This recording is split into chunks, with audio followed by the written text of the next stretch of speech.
ఈరోజు విశాఖపట్నం ఫిషింగ్ హార్బర్లో లక్షలాది మంది మత్స్యకారులు జీవనోపాధి కోసం ఇక్కడ బ్రతుకుతుంటే పేద చాలా దిగువ మధ్యతరగతి చెందినటువంటి 6 వాడబలిజ కులానికి చెందినటువంటి మత్స్యకారులు నిన్న మధ్యాహ్నం సాంప్రదాయ పడవలో వేటకెళ్తే వారు ఇంతవరకు కూడా కనబడడం లేదని వారి భార్య బిడ్డలు వారి కుటుంబ సభ్యులందరూ కూడా joint director fisheries Visakhapatnam fishing harbour వద్దకు వచ్చి మొరపెట్టుకుంటే ఇంతవరకు స్పందించలేదు. స్థానిక నాయకులు ఇక్కడ ఉన్నటువంటి మా కార్పొరేటర్ గారు జనసేన పార్టీ నాయకులు సాదిక్ గారు, అలానే డాక్టర్ మూగు శ్రీనివాసరావు నేను Janasena party state general secretary మత్స్యకార వికాస్ విభాగం అఫీషియల్ గా ఒక లెటర్ ఇప్పుడే ఇవ్వడం జరిగింది. ఇంతవరకు కూడా కనీసం మా నుంచి కంప్లైంట్ ఎందుకు తీసుకోలేదు?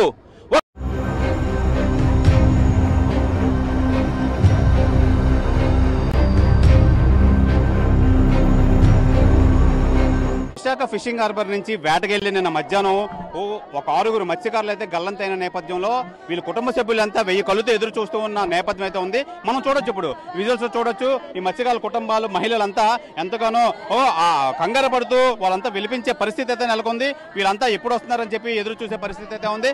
అయితే మనం వీళ్ళు నిన్న మధ్యాహ్నం వెళ్ళారు. అయితే ప్రభుత్వం నుంచి అన్ని సహాయ సహకారాలు అందిస్తున్నారు. ఏ విధమైన సెర్చ్ ఆపరేషన్స్ కావాలో మొత్తం అంతా హెలికాప్టర్ కానీ నేవల్ కమాండో షిప్స్ కానీ అవన్నీ అయితే వీళ్ళు ప్రొవైడ్ చేశారు ప్రభుత్వం నుంచి. అవన్నీ మాకు అందిస్తున్నారని చెప్పి మత్స్యకార నాయకులు అయితే తెలియజేస్తున్నారు. అయితే ఈ మహిళలు ఉన్నారు మనతో పాటు. అమ్మా, ఏమైంది అసలు, ఎందుకు ఏమైంది? ఎప్పుడు వెళ్ళారమ్మా? ఎప్పుడు వెళ్ళారు?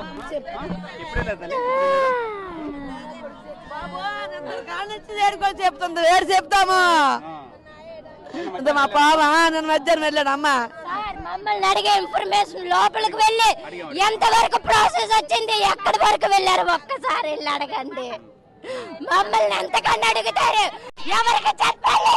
చెప్తేనే హైర్ అథారిటీ చూస్తారు. ఎన్ని మందికి చెప్పాలి మేము మా బాధని?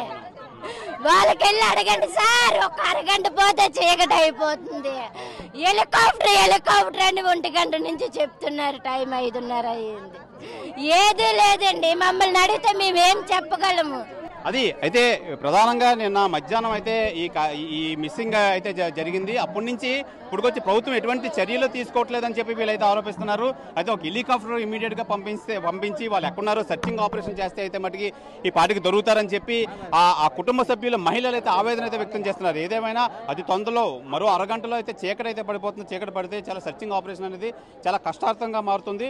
దయచేసి వెలుగు ఉండగానే ఈ సర్చింగ్ ఆపరేషన్ అంతా మొత్తం అన్ని 4 దిశలుగా అన్ని రకాలుగా సర్చింగ్ ఆపరేషన్ మొదలు పెడితే అయితే మటుకి మాకు మనుషులు అయితే దొరుకుతారని చెప్పి ఆ మహిళలు అయితే ఆవేదన అయితే వ్యక్తం చేస్తున్నారు. ఇది ఇక్కడ పరిస్థితి. కెమెరామెన్ సాగర్తో Sivaramakrishna, TV, Visakha joint director office నుంచి.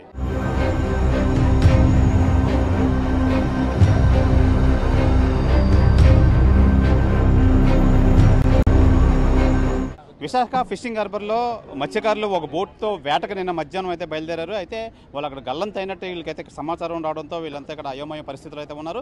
అయితే ఇప్పటివరకు ఈ జాయింట్ డైరెక్టర్ ఫిషరీస్ డిపార్ట్మెంట్ అయితే ఇప్పటివరకు దీని మీద ఎటువంటి యాక్షన్ తీసుకోలేదు అని చెప్పి ఈ మత్స్యకారుల నాయకులు అయితే మనతో పాటు ఉన్నారు. వాళ్ళని అడిగి తెలుసుకుందాం. సార్ చెప్పండి, ఏమైంది అసలు, ఏంటి? ముందుగా మత్స్యకారులు అంటే ప్రాణాలు అరచేతిలో పెట్టుకొని వేటకి వెళ్తుంటారు, మనందరికీ తెలుసు. ఇక్కడ మెయిన్గా ఫిషింగ్ హార్బర్లో ఈరోజు రాష్ట్రంలో చూస్తే సుమారు 33% ఆంధ్ర రాష్ట్రానికి ఆదాయం వస్తుంది ఈ మత్స్య సంపద వల్లే. సో ఇలాంటి మత్స్య సంపద మీద ఆధారపడిన ఆంధ్ర రాష్ట్రం ఈరోజు మత్స్యకారులకి ఇబ్బంది వచ్చి మత్స్యకారులు తప్పుపోయారు, మత్స్యకారులు గల్లంతయ్యారంటే దున్నపోతపై వాన పడినట్టు వ్యవహరిస్తున్నారు వాళ్ళు. ఈరోజు నిన్న మధ్యాహ్నం వెళ్ళి ఈరోజు వరకు కూడా ఒక చిన్న తెప్ప 6 మత్స్యకారులు దాంట్లో ఉండి తప్పిపడిపోతే ఈరోజు వరకు కంప్లైంట్ కూడా తీసుకోలేని పరిస్థితి.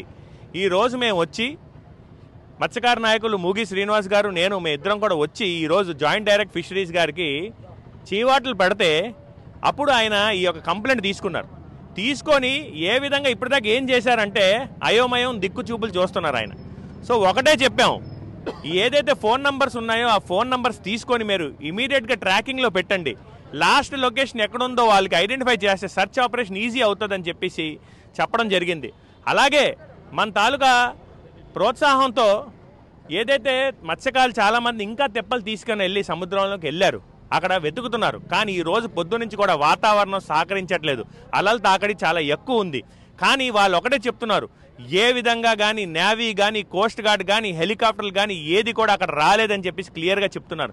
ఇక్కడ వీళ్ళందరూ కూడా ఈ జాయింట్ డైరెక్టర్ ఫిషరీస్ వాళ్ళందరూ కూడా తూతూ మంత్రంగా అక్కడ జరుగుతుంది సర్చ్ ఆపరేషన్ అని చెప్తున్నారు తప్ప అక్కడ ఏమాత్రం జరగట్లేదు. అందుకోసం వాళ్ళకి కూడా ఈ కంప్లైంట్ ఒఫీషియల్గా ఇచ్చి అక్నాలెడ్జ్మెంట్ తీసుకొని ఒక 1 hour or 2 hour అల్టిమేటం ఇవ్వడం జరిగింది. 1-2 గంటలు అక్కడ హెలికాప్టర్ రాకపోతే ఇక్కడ ఉద్యమం ఇంకా పెద్దగా చేసి మత్స్యకారులకు మేము అందరం ఎప్పుడు భరోసాగా ఉంటామని చెప్పేసి మీడియా ద్వారా తెలియజేస్తున్నాం. సార్ చెప్పండి, ఇది ఎందుకు సార్ ఇది మత్స్యకారుల మీద ఎందుకు వివక్ష, ఎందుకు ఇంత ఆలస్యం చేస్తున్నారు వీళ్ళంతా?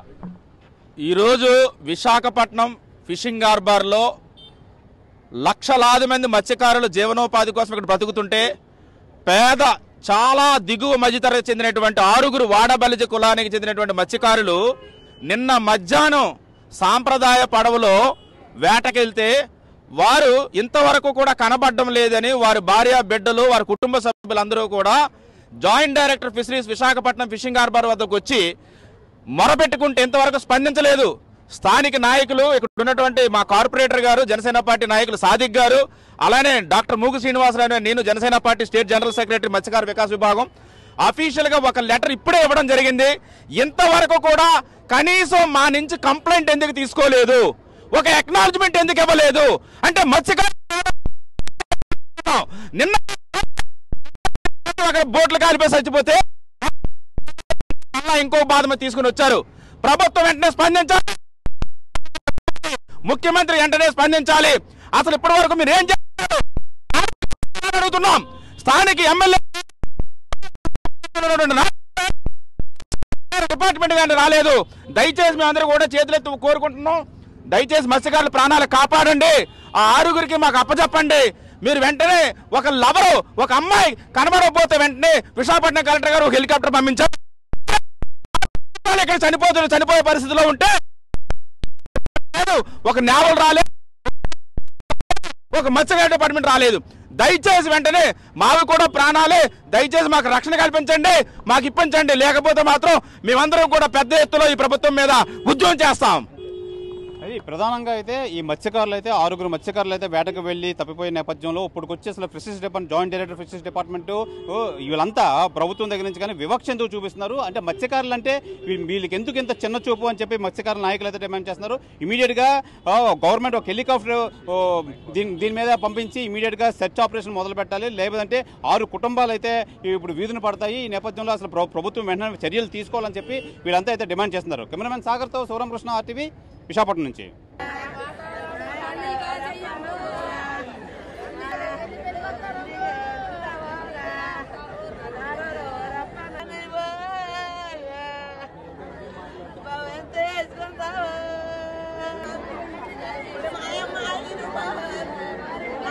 విశాఖలో నిన్న గల్లంతైన 6 మత్స్యకారులు గల్లంతైన నేపథ్యంలో వీరంతా వాళ్ళ కుటుంబాలంతా మొత్తం భారీ ఎత్తున అయితే తరలి వచ్చారు. జాయింట్ డైరెక్టర్ ఫిషరీస్ ఆఫీస్ వద్ద అయితే ఉన్నారు.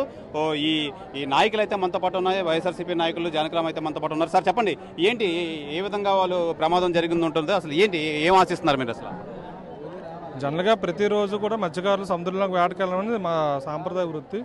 దాంట్లో వృత్తిలో భాగంగానే మన ఈ 6 మత్స్యకారులు ఎవరైతే గల్లంతే వీళ్ళందరూ కూడా నిన్న సాయంత్రం 4 గంటలకి మన వైజాగ్ ఫిషింగ్ హార్బర్ నుంచి ఈ గంగవరం వైపు వేటకు వెళ్ళడం జరిగింది. అంటే విశాఖపట్నంకి సౌత్ సైడ్ వీళ్ళు వేటకు వెళ్ళారు. బట్ అనుకోని ప్రమాదం ఏదో జరిగి ఉంటుంది. రాత్రి 10 గంటల వరకు వేరే బోట్లో ఉన్నటువంటి మత్స్యకారులతో వీళ్ళు మాట్లాడడం కూడా జరిగింది. కుటుంబ సభ్యులతో కూడా 10 గంటల వరకు రాత్రి మాట్లాడారు. బట్ 11 తర్వాత ఫోన్లన్నీ కూడా స్విచ్ ఆఫ్ అవడం వల్ల కొంత అనుమానాస్పదంగా ఏదైనా జరిగి ఉంటుందా, ప్రమాదం జరిగి ఉంటుందని చెప్పి అనుకునే పరిస్థితి. మరి ఉదయం జనరల్గా ఏంటంటే నిన్న సాయంకాలం వేటకు వెళ్ళిన బోట్లు ఏవైతే ఉన్నాయో అవి తెల్లవారుజాము నాటికి మళ్ళీ తీర ప్రాంతానికంటే ఫిషింగ్ హార్బర్కి చేరుకుని చేపలు అమ్ముకొని ఎవరి వెంటకి వాళ్ళు వెళ్ళిపోతుంటారు. బట్ ఏంటంటే అటువంటి ప్రక్రియ ఏమీ జరగలేదు. తెల్లవారైనా కూడా మధ్యాహ్నం మరి 11 అయినా సరే బోట్లు ఏమీ కూడా హార్బర్కి రాలేదు. దాంతోనే ఒక అనుమానం వచ్చి నాకు కొంతమంది బోట్ యజమానులు సమాచారం ఇస్తే నేను వాళ్ళకి ఇంటిమేషన్ ఇవ్వడం జరిగింది. ఇప్పుడు సెర్చ్ ఆపరేషన్ జరుగుతూ ఉంది.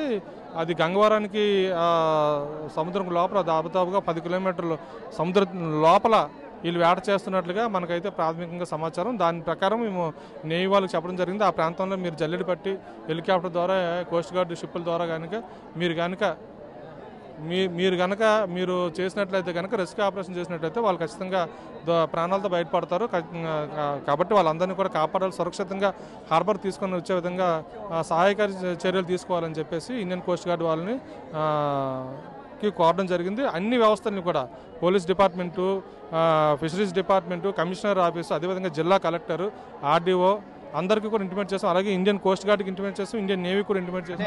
యాక్చువల్గా రాత్రి నుంచి గల్లంతే, రాత్రి నుంచి వాళ్ళు అందుబాటులో లేరు. ఈరోజు ఇప్పుడప్పుడే 6 అవుతుంది. అసలు ఏంటి ఫిషరీస్ డిపార్ట్మెంట్ ఏం చెప్తున్నారు అసలు? వారికి కూడా మధ్యాహ్నం మేము 11 గంటలకు చెప్పినంత వరకు వాళ్ళ దగ్గర కూడా ఇటువంటి వాళ్ళకి కంప్లైంట్ అనేది రాలేదు. సో మేము చెప్పిన తర్వాత వాళ్ళు కూడా దీని మీద పర్సూ చేయడం మొదలుపెట్టి ప్రాథమికంగా ఏమేమి చర్యలు తీసుకోవాలో అందరినీ కూడా వాళ్ళు కూడా డిపార్ట్మెంట్ ద్వారా వాళ్ళు కూడా జిల్లా కలెక్టర్ గారితో మాట్లాడి ఎప్పటికప్పుడు మెయిల్స్ పంపించడము, ఎప్పటికప్పుడు రిపోర్ట్స్ ఇవ్వడము.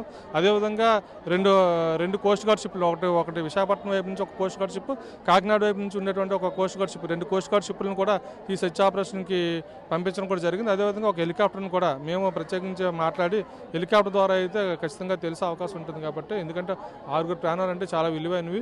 కాబట్టి వాళ్ళని ఏదో విధంగా కాపాడి వాళ్ళని సురక్షితంగా వాళ్ళ కుటుంబాలకు అప్పచెప్పే విధంగా చర్యలు తీసుకొని చెప్పి కోరడం జరిగింది. సెర్చ్ ఆపరేషన్ జరుగుతుంది. ఖచ్చితంగా ఈ సాయంకాలంకో నైట్కో వాళ్ళందరూ కూడా బోట్ అయితే ట్రేస్ అవుతుంది. ట్రేస్ అయ్యి వాళ్ళు సురక్షితంగా ఇంటికి వస్తారని ఆశాభావం వ్యక్తం చేస్తా ఉన్నాం. సాధారణంగా మత్స్యకారులు వేటకి వెళ్ళారంటే వాళ్ళంతా నిష్ణాతులు అయి ఉంటారు.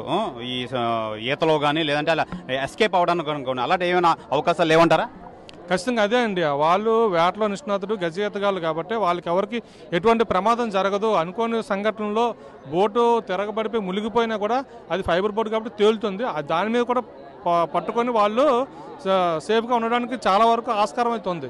మరి అర్ధరాత్రి ఏదైనా ప్రమాదం జరిగి అనుకోని సంఘటన జరిగి వాళ్ళకి ఏదైనా కష్టం వస్తే చెప్పలేము తప్ప, లేదంటే కనుక వాళ్ళకుండే సామర్థ్యానికి వాళ్ళు ప్రాణాలతోనే ఉంటారు, సురక్షితంగా ఉంటారు. కోస్ట్ గార్డ్ వాళ్ళు కానీ నేవీ గారు కానీ వాళ్ళు సురక్షితంగా తీరానికి తీసుకుని వస్తారని చెప్పి నమ్మకం ఉంది. మీ మత్స్యకారులనే కొంతమంది అలసత్వం ప్రదర్శిస్తున్నారు. మత్స్యకారులు అంటే ఈ ఫిషరీస్ డిపార్ట్మెంట్ కానీ ఏదైనా వాళ్ళు కూడా అంటున్నారు. ఏమంటారు ఈ ఆరోపణలు మీరేమో ఎలా తీసుకుంటారు?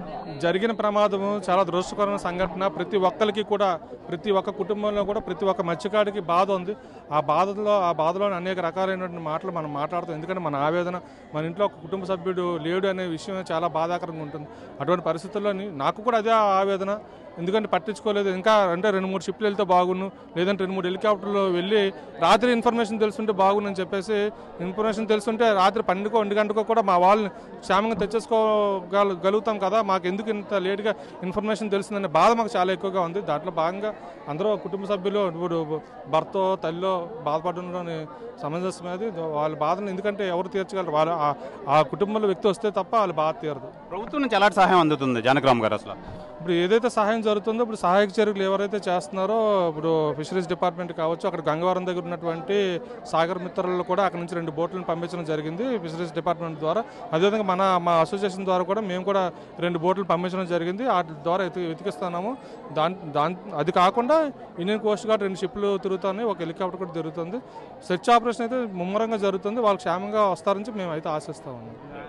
ఇది అదే ఈ మత్స్యకారులు ఎవరైతే వేటకు వెళ్ళారో వీళ్ళంతా వేటకు వెళ్ళి కనబడకుండా ఎవరైతే వెళ్ళారో వీళ్ళందరి మీద ప్రభుత్వం ఇమీడియట్గా యాక్షన్ తీసుకుంటుంది. ఆల్రెడీ ఏ విధమైన సెర్చ్ ఆపరేషన్స్ కావాలో అవన్నీ సెర్చ్ ఆపరేషన్స్ మొదలుపెట్టారు. ప్రభుత్వం నుంచి అన్ని సహకారాలు అందిస్తున్నారని చెప్పి బోట్ ఓనర్స్ అసోసియేషన్ జానకిరామ్ అయితే తెలియజేస్తున్నారు. ఏదేమైనా గంగమ్మ తల్లి ఈ దయవల్ల మొత్తం అంతా తిరిగి రావాలి. ఎందుకంటే ఈ మత్స్యకారులు వేటకు వెళ్ళిన వాళ్ళందరూ నిష్ణాతులు, అంటే ఈతలో నిష్ణాతులు అయ్యి ఉంటారు. ఎలాగైనా వాళ్ళు సేవ్ చేసుకుని రాగలే సత్తా వాళ్ళకైతే ఉంటుంది. ఆ గంగమ్మ తల్లి అనుగ్రహం వల్ల వీళ్ళంతా వెనక్కి వస్తారని చెప్పి వీళ్ళంతా ఆశగా ఎదురు చూసే పరిస్థితి అయితే ఇక్కడ నెలకొంది. కెమెరామెన్ సాగర్తో Sivaramakrishna, RTV, Visakha fishing jetty నుంచి. వైజాగ్ హార్బర్ నుంచి 2 అన్నదమ్ములు కంట్రీమేడ్ బోట్లో చేపల వేటకు వెళ్ళడం జరిగింది. ఒకరు భీమిలి వైపు వెళ్ళడం జరిగింది.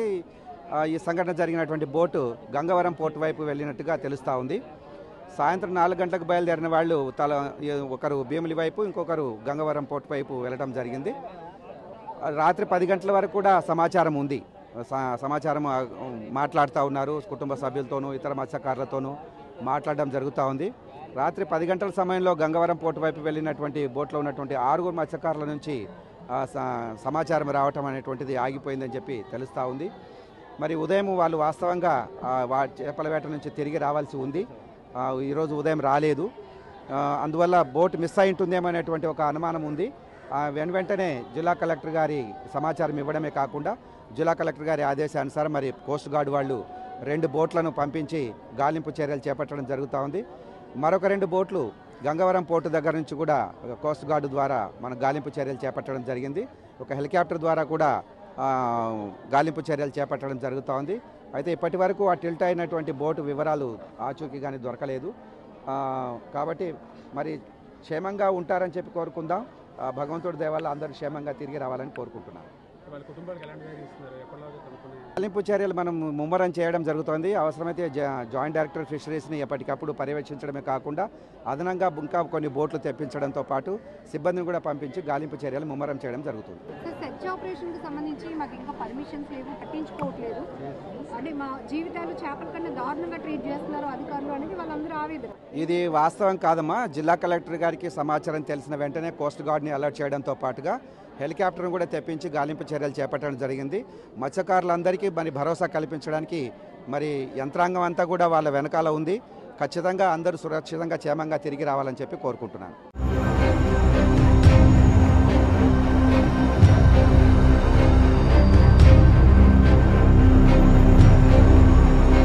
Visakha fishing harbour